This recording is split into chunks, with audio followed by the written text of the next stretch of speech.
안녕하세요. 생명의 샘, 샘터지기 채도숙입니다. 오늘은 지난 시간에 이어서 R.A. 토레이의 기도와 영역, The Power of Prayer 두 번째 시간입니다. 토레이는 이 책을 통해서 기도의 능력을 잘 말해주고 있는데요. 이제 바로 들어가겠습니다. 2. 기도의 결과. 의인의 간구는 역사하는 힘이 많으니라. 이 하나님의 말씀은 기도가 아니고는 도무지 불가능한 일을 가능케 하는 능력을 가진 것은 없다는 뜻이다. 이 구절은 기도가 일을 하며 그 일 때문에 그것이 유용하다고 가르쳐주고 있다. 그렇다. 기도가 분명히 일을 한다. 종종 많은 사람들이 기도와 일을 달리 생각한다. 나는 브루클린의 어떤 주일학교에서 봉사하는 형제를 알고 있다. 어느 날 주일학교 부장이 그에게 기도를 부탁했다. 그러자 그 형제가 일어나서 이렇게 말했다. 저는 기도하는 그리스도인이 아닙니다. 저는 기도보다 오히려 일하는 그리스도인입니다. 그러나 기도하는 것이 일하는 것이다. 기도는 우리가 할 수 있는 일 중에서 가장 효과적인 일이다. 우리는 기도를 통해서 어떤 형태의 노력을 통해서 성취할 수 있는 것보다 더 많은 일을 해낼 수 있다.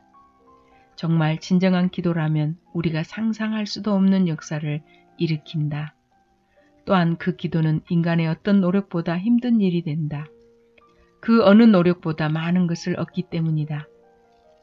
그렇다. 기도는 분명히 역사를 일으킨다. 진정한 기도는 사치스러운 예배보다 더 엄청난 결과를 맺는 것이다. 기도는 쉬운 일이 아니다. 그러나 그것은 모든 사역 가운데서 가장 효과적이고 능력 있는 일이다. 우리는 같은 시간과 같은 노력을 들여 일을 할 때 우리의 노력을 통해서 얻어지는 결과보다 기도를 통해서 더 많은 열매를 맺을 수 있다. 그러나 오해하지 않기 바란다. 우리의 노력과 봉사와 역사를 무시한다는 뜻이 아니다. 오늘날 수많은 그리스도인과 사역자들이 충분한 기도의 준비 없이 사역을 하고 있다. 기도는 모든 사역의 처음과 끝이다. 당신의 사역과 봉사에 큰 열매가 있기를 원하는가? 그렇다면 기도해야 한다. 또한 여기서 역사하는 힘이라고 번역된 히라보도 의미심장한 중요한 단어이다. 이 단어의 원래 의미는 강하게 되다, 능력 혹은 세력을 소유하다, 능력을 행사하다 라는 뜻이다. 그러므로 이렇게 본문을 해석할 수 있다. 구체적이고 결연한 기도는 강한 능력을 행사한다. 이러한 기도는 위대한 일을 성취한다. 사도 야고보는 이 구절 다음에 즉시 엘리야의 기도의 기적을 등장시키고 있다. 즉 엘리야는 우리와 성정이 같은 사람으로 비 오지 않기를 간절히 기도한 즉 3년 6개월 동안 땅에 비가 오지 않았고 다시 그가 기도한 즉 하늘에서 비가 오고 땅에 열매가 맺혔다고 증언하고 있다. 구약 성경은 빗방울은커녕 이슬방울도 내리지 않았다고 분명히 말하고 있다. 때가 되어 엘리야가 다시 기도한 즉 하늘이 비를 주고 땅이 열매를 맺었느니라고 되어 있다. 무디는 이 구절을 다음과 같이 생생하게 묘사하고 있다. 엘리야는 3년 6개월 동안 하늘을 자물쇠로 잠그고 그 열쇠를 주머니에 넣었다. 3년 6개월 동안 아니 3일 동안 일지언정 어떻게 하늘을 닫게 할 수 있는가?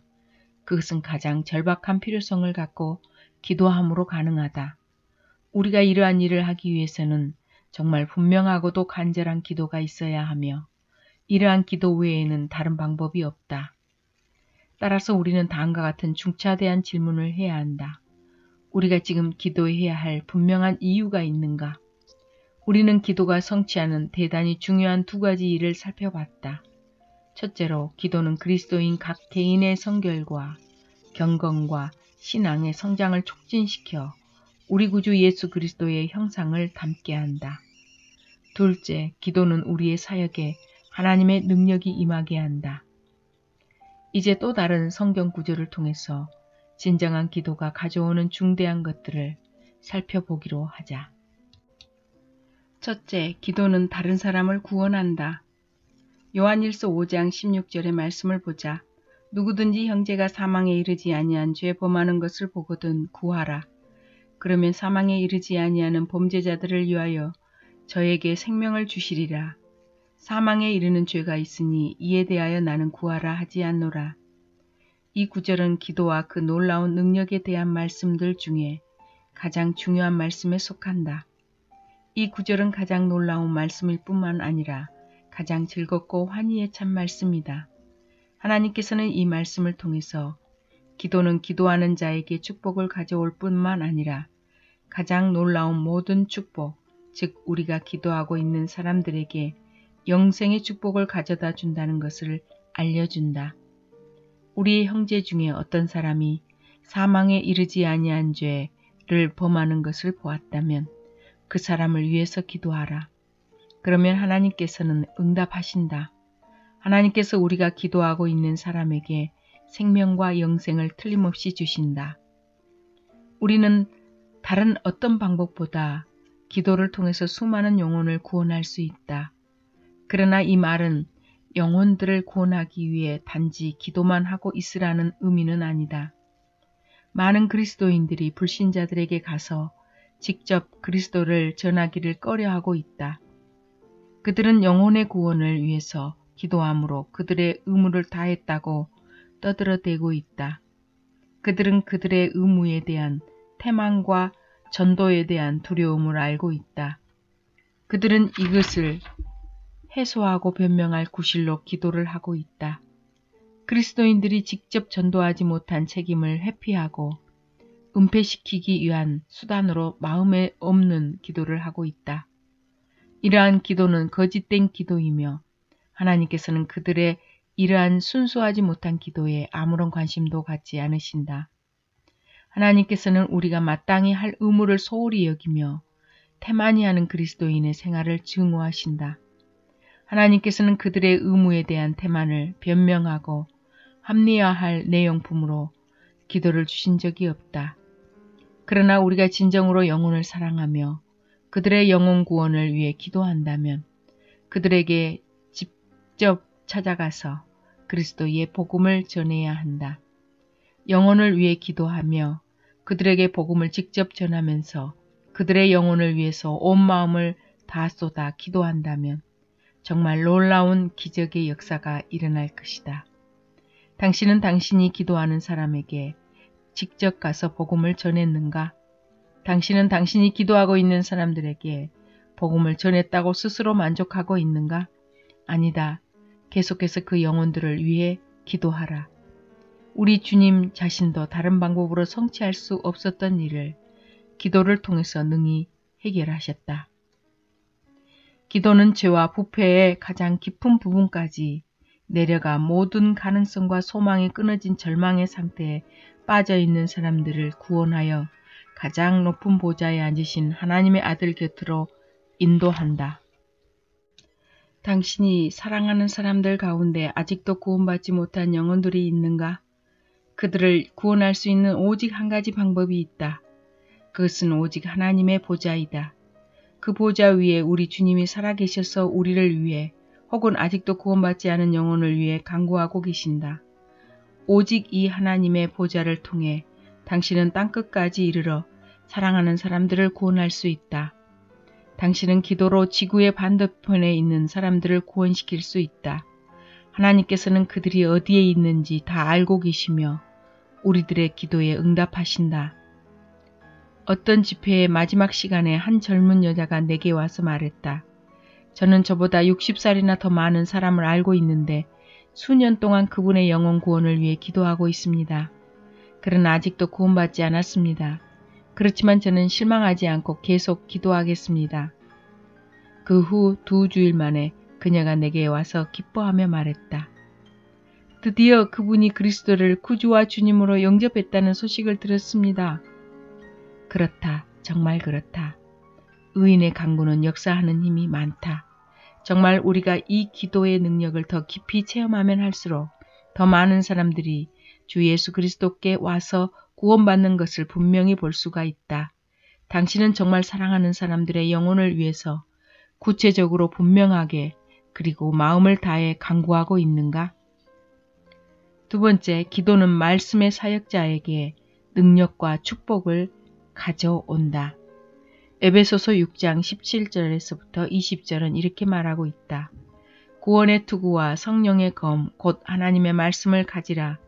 모든 기도와 간구로 하되 무시로 성령 안에서 기도하고 이를 위하여 깨어 구하기를 항상 힘쓰며 여러 성도를 위하여 구하고 또 나를 위하여 구할 것은 내게 말씀을 주사 나로 입을 벌려 복음의 비밀을 담대히 알리게 하옵소서 할 것이니 이 일을 위하여 내가 쇠사슬에 매인 사신이 된 것은 나로 이 일에 당연히 할 말을 담대히 하게 하라 하심이니라. 이 본문을 통해서 사도 바울은 에베소에 있는 그리스도인들에게 자기를 위해 진심으로 기도해 달라고 요청하고 있다. 에베소 교인들은 사도 바울의 사역을 위하여 간절히 기도했으며 하나님께서는 그들의 간구에 응답하셨다. 그 결과로 바울은 담대하고도 능력 있게 복음을 전할 수가 있었다. 사도 바울은 오직 한 교회를 제외하고는 그가 서신을 보낸 교회마다 이와 유사한 기도의 요청을 하였다. 그 한 교회란 갈라디아 교회였다. 갈라디아 교회는 영적으로 침체되어가는 교회였다. 그러므로 이렇게 퇴보하는 교회는 바울을 위해서 기도할 수가 없었다. 그러나 그 외 다른 모든 교회에서는 자기를 위해 간절히 기도해달라고 부탁하고 있다. 여기서 우리는 능력 있는 기도가 복음의 사역자들에게 축복과 담대함과 열매를 가져다 준다는 것을 깨달을 수가 있다.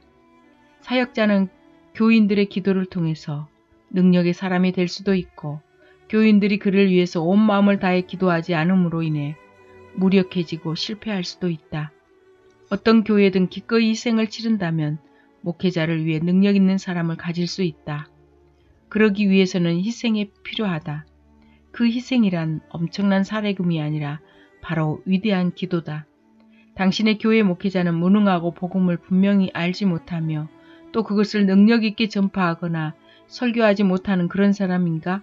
새로운 목회자를 원하는가? 그렇다면 하나님께서 그 무능한 목회자를 능력 있는 하나님의 사람으로 변화시킬 때까지 계속해서 목숨을 다하여 기도하라. 하나님께서 역사하실 때까지 기도하라. 어떤 교회에 두 자매가 있었는데 그중 언니는 몸이 아파 침대에 누워 있었다. 여동생이 주일날 아침 무디의 설교를 듣고 언니에게 가서 오늘 아침에 누가 설교를 한 줄 알아? 하고 물었다. 언니는 모른다고 대답했다. 그러자 동생은 잘 생각해 보라고 말했다. 그녀는 여러 사람을 생각해 보다가 레시 목사님이 항상 설교를 하니까 오늘 또 설교를 했을 것이라고 말했다. 동생이 아니라고 말하자 궁금한 나머지 그럼 누가 오늘 아침에 설교를 했니? 라고 다그쳐 물었다. 동생이 시카고에서 오신 무디 목사님이라고 말하자 언니는 거의 사색이 다 되어 이렇게 외쳤다. 뭐라고? 시카고에 무디 목사님이 오셨다고? 나는 미국 신문을 통해서 그 목사님을 알게 된 후 그 목사님이 런던에 와서 우리 교회에서 집회를 하게 해달라고 지금까지 하나님께 간절히 기도해 오고 있던 중이었어. 오늘 아침 그분이 우리 교회에서 설교한다는 것을 미리 알았더라면 아침을 먹지 않고 금식하면서 아침 내내 기도했을 텐데 애야 너는 지금 밖에 나가서 문을 잠그고 아무도 내 방에 들여보내지 말아야 한다.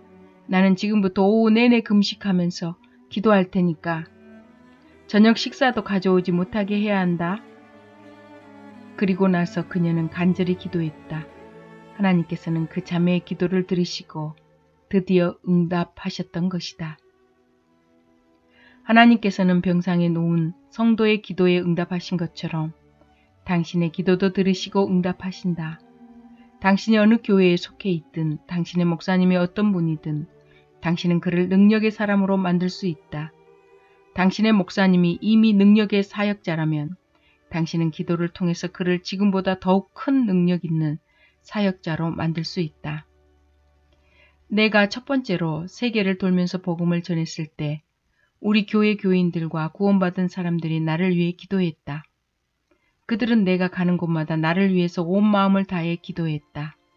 내가 1차 전도 여행을 마치고 돌아오자 18개월 동안 여행이었다. 나와 동행했던 한 형제는 10만 2천 명이나 되는 사람들이 그리스도를 구주와 주님으로 영접했다고 보고했다. 내가 첫 번째 복음 전도 여행을 마치고 왔을 때 딕슨 박사가 찾아와 이렇게 말했다. 토레이 목사님, 오스트레일리아와 그 외 다른 여러 나라에서 일어났던 부흥의 소식을 듣고 사실 너무나 놀랐습니다. 우리는 그러한 능력을 목사님 자신이 갖고 있다고는 생각하지 않습니다. 그의 말이 옳다. 내게는 그러한 능력이 아무것도 없다. 딕슨 박사는 계속해서 말했다. 그러나 이 교회의 교인들이 목사님을 위해서 한 달 동안 계속해서 하나님께 부르짖었습니다. 이제야 목사님을 통해서 일어난 놀라운 일의 비결을 알게 되었습니다. 당신의 교회에도 이러한 놀라운 부흥의 불길이 일어날 수 있다. 교인들이 정말 성령 안에서 기도하고 성령으로 간구한다면, 그리고 그들이 진정으로 기도의 값을 기꺼이 치르기를 원한다면 당신 교회의 목회자는 성령의 세례와 성령의 충만을 받는 능력의 사람이 될 수 있다. 3. 기도와 사역. 앤드류 머레이는 다음과 같이 말했다. 하나님의 자녀들은 기도로 모든 일을 정복할 수 있다. 사탄은 그리스도인들에게 기도하는 무기를 빼앗기 위해 최선을 다하며 온갖 방해 공작을 시도하고 있다. 마귀가 그리스도인들에게서 그 무기를 빼앗으려고 하거나 그리스도인들이 이 무기를 사용하지 못하도록 온갖 수단을 다 동원하여 방해하고 있다면 우리는 과연 어떻게 해야 하는가? 우리는 그 능력의 무기를 다시 찾아 당신과 당신의 교회를 위하여 그리고 사탄과 그 무리들을 분쇄하는 데 사용해야 된다고 도전하고 싶다. 사실 우리는 무시무시한 싸움을 하고 있다. 그러나 마귀는 능력은 있지만 하나님만큼 전능하지는 않다. 우리의 원수 마귀가 아무리 교활하고 능력이 있을지라도 우리는 기도로 승리할 수 있다. 기도 외에는 아무런 방법이 없다. 인간은 사회복음이나 그 외 여러 가지 방법을 고안하고 동원하여 강교한 마귀의 계획과 음모를 방어하려고 하고 있다. 그러나 마귀를 이길 수 있는 유일한 방법은 분명하고도 지속적인 능력의 기도라는 것을 기억해야 한다. 이러한 기도를 할 때 언제든지 어느 상황에서든지 마귀를 패배시킬 수 있다. 첫 번째, 기도는 교회의 축복을 가져온다. 교회의 모든 문제와 분규와 오해를 해결하기 위해 많은 회의와 집회를 갖지만 결국 해결하지 못한다. 그러나 우리는 기도함으로 이 모든 문제와 오해와 알력을 해결할 수 있다. 기도는 인간에 의해 고안된 조직이나 부흥보다 더 깊고 지속적인 부흥을 가져온다. 진정한 부흥은 인간의 어떤 노력이나 생각 혹은 활동에 의해 이루어지는 것이 아니라 성령께 간구할 때 일어나는 것이다. 이 땅에 존재한 예수 그리스도의 교회의 역사는 바로 부흥의 역사로 점철되었다. 우리가 교회사를 읽어볼 때 어떤 면으로 보면 교회사는 오해와 논쟁과 교리적 차이로 오는 갈등, 그리고 교회 간의 비참한 투쟁으로 일관해온 것처럼 보인다. 그러나 정말 예수 그리스도에 의해 살아있는 교회의 역사를 깊이 연구하면 그 교회사가 부흥의 역사로 계속되어 왔다는 사실을 발견하게 된다. 그것은 교회의 생명이 되신 성령에 의해 인도함을 받고 끊임없이 부흥하며 그리스도를 이 땅에 전파하여 왔다는 것을 의미한다. 때때로 교회는 처참한 난파선의 상태에까지 떨어져 버린 순간도 있었다. 그러나 그때마다 하나님께서는 위대한 부흥을 일으켜서 그 교회를 구원하셨던 것이다. 그런데 우리가 교회의 부흥의 역사를 조심스럽게 연구하게 되면 교회의 진정한 부흥은 바로 기도의 결과라는 사실을 발견하게 된다. 설교를 잘한다고 해서 꼭 부흥되는 것은 아니다. 또한 교회의 조직이나 제도가 잘 되어 있다고 해서 부흥이 오는 것도 아니다. 오직 진정한 부흥은 모든 그리스도인이 온 마음을 다해 기도할 때 오는 것이다. 능력의 기도가 없이 위대한 부흥은 결코 일어날 수가 없다. 미국은 1857년에 이 위대한 부흥을 맛본 축복된 나라다. 그 부흥은 도대체 어디서 왔는가? 그 당시 미국의 영적, 도덕적, 사회적, 정신적 상태를 뚫어본 뉴욕의 한 이름 없는 선교사에 의해 시작된 것이다. 그 선교사가 바로 랜드 허라는 겸손한 그리스도인이었다. 그와 다른 두 사람이 합심해서 미국의 참된 부흥을 위해 기도하기 시작했다. 그들은 날마다 정오 기도회를 열고 다른 사람들을 기도회에 초청하였다. 그 기도회는 처음에는 아주 보잘것없는 모임이었다. 내가 정확히 알기로는 오직 두 사람만 그 기도회에 참석하고 어떤 때는 겸손하고도 이름 없는 랜드 휘어 선교사 한 사람만 참석하여 기도하기도 했다. 그러나 얼마 안 가서 사람들의 관심이 집중되었고 많은 사람들이 다른 기도회 모임을 파기하면서까지 몰려들었다. 나는 그 기도회가 뉴욕시에서 밤과 낮을 가리지 않고 매일 열리고 있는 동안 예배당은 물론 극장과 다른 공공 건물에서도 기도회가 열렸다는 소식을 들었다. 모든 장소는 기도하는 남자와 여자로 가득 찼다. 뉴욕에서 시작한 기도회의 불길은 다른 도시로 번져나갔다. 마침내 그 불길은 미국 전역을 휩쓸어 버렸다. 한 젊은 청년은 시카고의 기도회 모임에 참석하고 난 뒤 자기는 미국 서부 여행을 마치고 방금 도착했다고 하며 이 시카고의 기도회에서 성령의 역사에 감동되어 다른 여행을 포기했다고 말했다. 뉴욕시의 어떤 장로교 목회자들의 기도회에서 그 당시 뉴욕시에서 가장 훌륭한 목회자인 가디너 스프링 박사는 이렇게 말했다. 드디어 우리에게 부흥이 왔습니다. 이때를 놓치지 말고 부흥을 전하며 설교합시다. 이 말이 끝나자 한 분이 일어나 이렇게 말했다. 그렇습니다. 이 기회를 놓치지 맙시다. 그러나 우리 가운데 누가 설교해야 합니까? 저는 스프링 목사님이 이 뉴욕시에서 가장 훌륭한 분이고 또 그것을 감당할 수 있는 자격을 갖추고 있다고 생각하므로 스프링 목사님이 먼저 설교해야 한다고 생각합니다. 그래서 어느 날 가디너 스프링 목사가 집회를 열고 설교한다고 광고했다. 그러나 설교를 들으러 오는 사람보다 기도회에 오는 사람이 더 많았다. 그래서 그들은 부흥회를 중단하고 그들도 기도하기 시작했다. 전 미국은 기도의 불길 속에 완전히 휩싸여 버렸다. 그러자 미국은 결코 전에도 없었고 후에도 없을 하나님의 능력을 받고 뒤흔들렸다.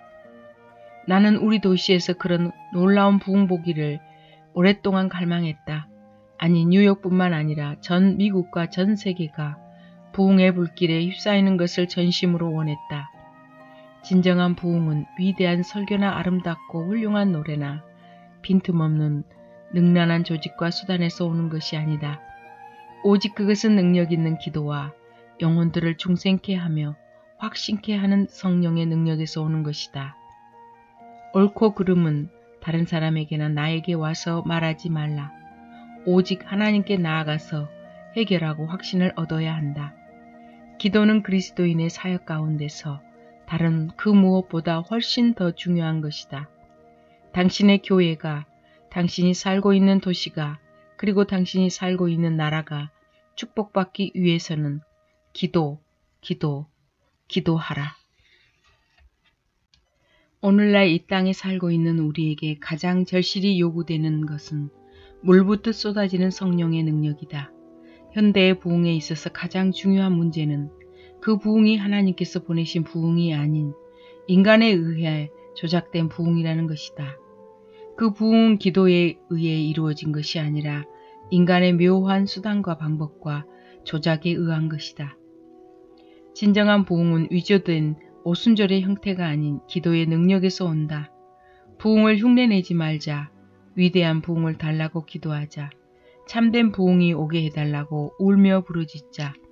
그런 부흥이 올 때까지 계속해서 하나님께 매달리며 목숨을 걸고 기도하자. 그때 비로소 그 부흥은 올 것이다. 다음 시간에는 응답받는 기도의 비결에 대해서 계속하겠습니다. 안녕히 계세요.